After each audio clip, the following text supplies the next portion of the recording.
for some more Scream Queens recaps of episode 5, Pumpkin Patch. Let's jump right into it.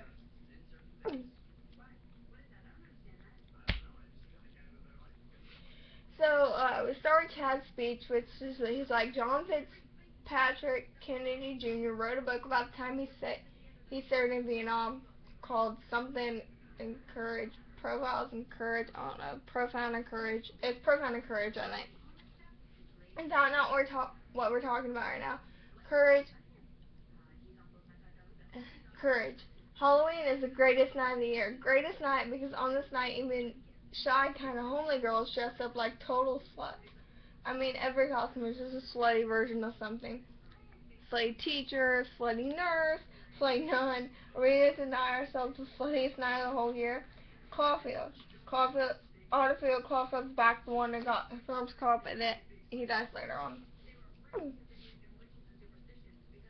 You see, Halloween is the night for dudes with killer bods to walk around with our shirts off. That's totally appropriate as long as we're gladiators. Chippendales are great. Both President John Candy Jr. said, the only thing we have to fear is fear itself. And then West shakes his head and he said, in this case, it's for real killers too. We are not afraid of either of those things. Which is why canceling Halloween would suck. And he's like, I have no idea how you got into this college. And Chad winks and Dina Munch goes, I'm sorry, curfew on Halloween is canceled. Sorry, not sorry. And I was like, be a bitch then, Dina Munch. Okay.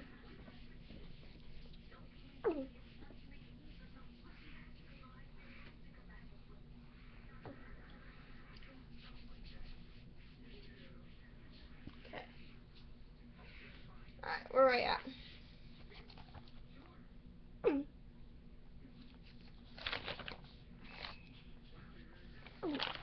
And Gigi's like, guys, it's okay, we'll just hang out and play charades. And, Chanel's like, what about black hairy tongue disease? Does nobody care about black hairy tongue? I was like, oh god. And that's what Jennifer like 6 out of 10. And Dean goes, sorry, not sorry. Chad goes, Chanel, I blame you for this. And he goes, Hester, nice boobs. Excuse me, damn, I've been melting. So then we see Chanel. Chanel is writing a letter. So Chanel writing a letter to everyone.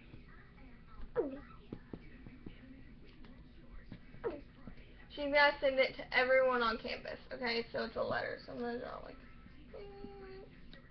a letter.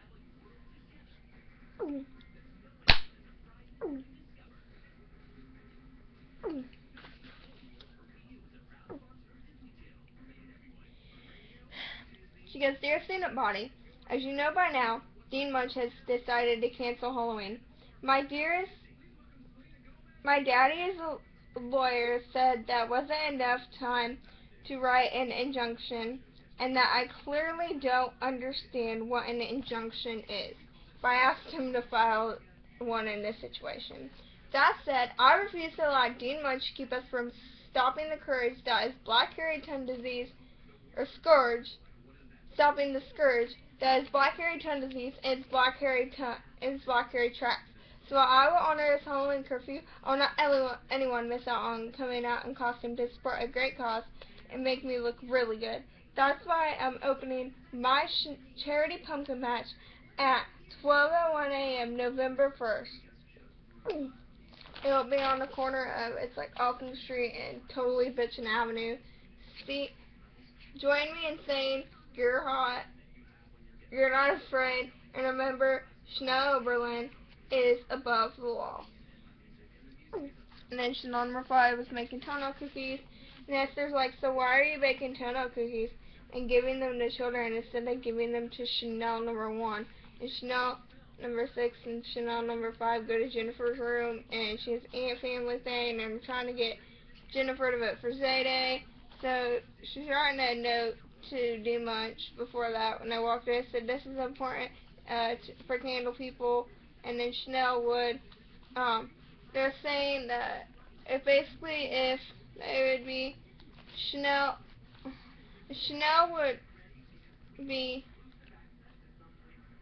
would have something to be her second in command, while quietly pulling the strings like behind like Dick Cheney. That's what Chanel number 3 or 5 or whatever. It's 3. I think it was 5. No, it was 5. And Chanel number 5 would get rewarded by getting to run a pumpkin patch, Shiny, Fergie, and Fergie concert. Maybe you would get an exciting job as treasurer. Why would Zayday ask you to be treasurer? She would ask Grace. They're like best friends. And she goes, Chanel has a closet full of expensive candles that she lights one and throws away because they're used. And she goes, I'm voting for Zayday. And then she goes in there and goes, ah, my God, candles. Like, freaks out and crap.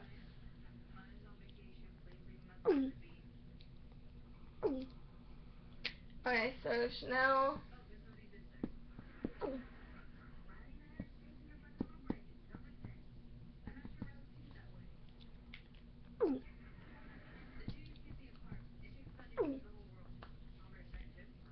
So Chanel's taking a test, and the teacher walks over and tells Chanel to stop cheating.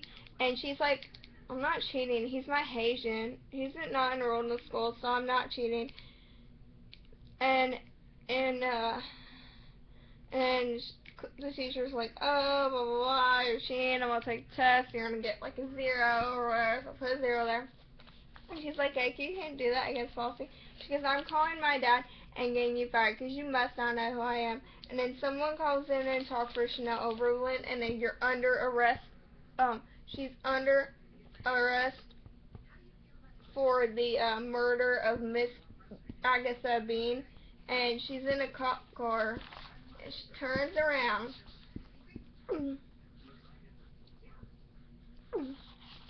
Sorry. And she turns around and she sees Chanel. Chanel's, that would be number 3, number 5, and number 6. Pretty sure it was all 3 of them. And Jennifer. I can't remember. It was one of the 2 Chanels and then Jennifer. Thinking, oh my God, they're the ones that actually put her in jail. And then we, hold on guys. Then we flash to Zayday's in the cellar, so Zayday in a cellar. So she wakes up and says, I'm writing this up and talk as I write. Sorry, that noise. Probably gonna get annoyed and go like, oh my God, stop doing that. Why I can't help it. It says, hello, somebody help me. This is a room with materials. A Red Devil mask, which was similar to Jennifer's ant mask. Oh, sorry, that was one.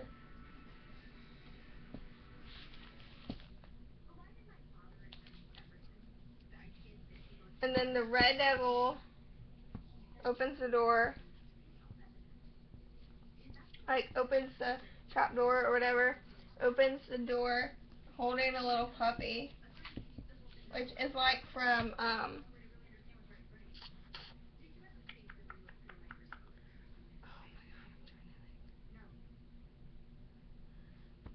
Silence of the Lambs, I'm pretty sure. Yes, it was. Homage to Silence of the Lambs.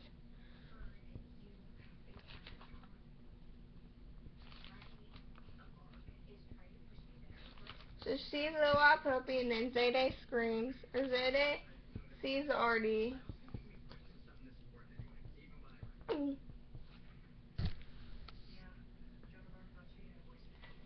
So Zayday sees the Artie, the Red Devil, and screams. And Red Devil and Artie, Red Devil shuts the door.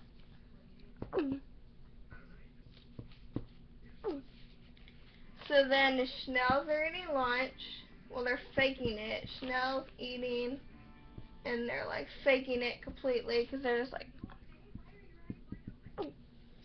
And then number 3, Grace is like, I'm glad you're all here, Chanel number 3. Chanel number 3 is like, it's lunchtime, we're faking it now. And we're faking it. And Grace goes, now that Chanel's under arrest, I think our first order of business is to find our kidnapped sister, Zayday. And Chanel number 3 goes, actually, no, and as number 3, I'm next in line and in charge here, and you can tell I do good on this in one word, indifference. And Pete goes, guys, Zayday's out there, probably.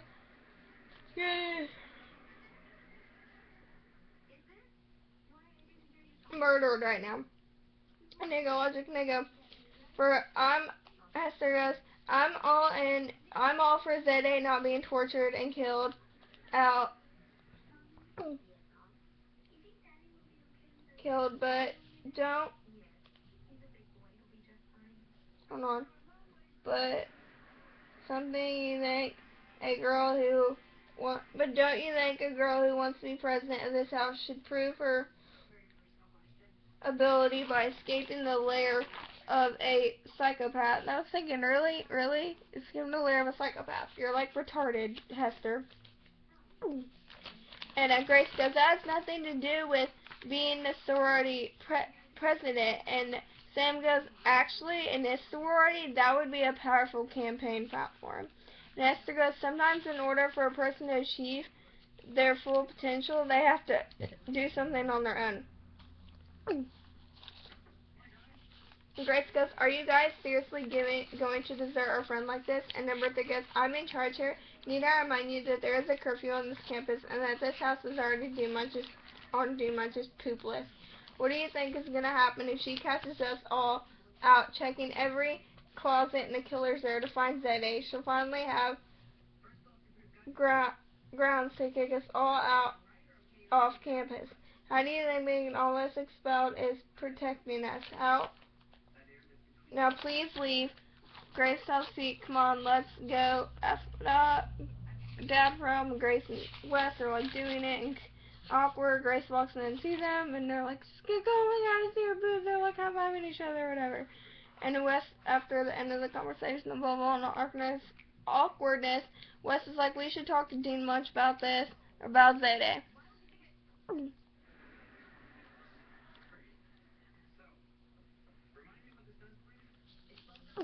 And then they show how to get away, or Orange is the New Black reference. So they show Chanel in jail with a group of people, and she's like, and then I asked my dad to bail me out, and he was like, we have a big stockholders meeting. He's like, I have a big stockholders meeting coming up in a couple weeks, and I'm about to endure the cruise, and so I'd rather not deal with bad press and stuff, like being the father of a murderer, so he needs to pretend I don't exist, and I'm pretty sure my so-called friends are the ones that turned me in. And the girl, the one that was a fan of Chanel, she goes, what friendships you make on the inside are the best kind. Chanel Bill's been posted, she's like, later losers, and then Chanel number 3 and Sam were there. Chanel number 3 borrowed money from her dad, said it was like for books or whatever, she was going to use it to bail Chanel out. Sam is with her, and now she's mad at Chanel number 5, and she's going to go kick her butt.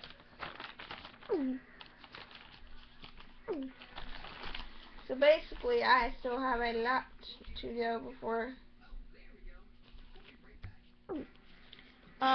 So then I sorry a little bit more. Dean goes, can I just say what it is to share the relief with someone and not be judged? They're talking about sex with Chad Radwell, and they're drinking pretty much. Every girl has slept with Chad Radwell, and no two opinions are the same. So she's like, the only thing I differ on that, Dean Munch said, is that it lasted like 45 seconds, and it felt like she's getting stabbed in the abdomen. And Denise was like, what are you talking about? He's so amazing. Talking about how they role play, she wears uniforms, and tells you how they right to remain sexy, and all that. And yeah, so that is part of my rest of my recap for part 2 of Pumpkin Patch. I still got a long way to go, but we got further in this video than we did last one. So I hope you guys enjoy. I love you. Bye.